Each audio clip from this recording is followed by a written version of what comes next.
ஆனந்தம் சில்க் செம்ம ஜாலி ஆடி ஆஃபர் 5 முதல் 50% வரை. ஆனந்தம் சில்க்ஸ்.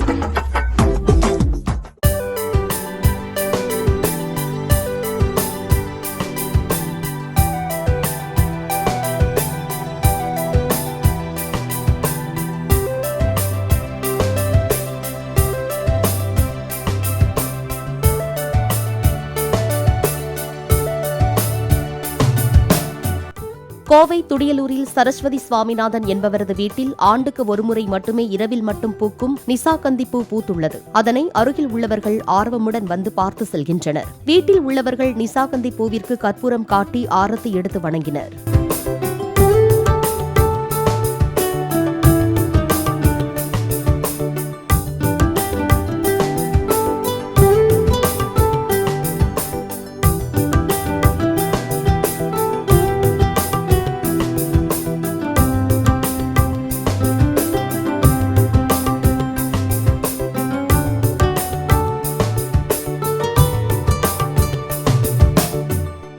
ஆனந்தம் சில்க் செம்ம ஜாலி ஆடி ஆஃபர் 5 முதல் 50% வரை. ஆனந்தம் சில்க்ஸ்.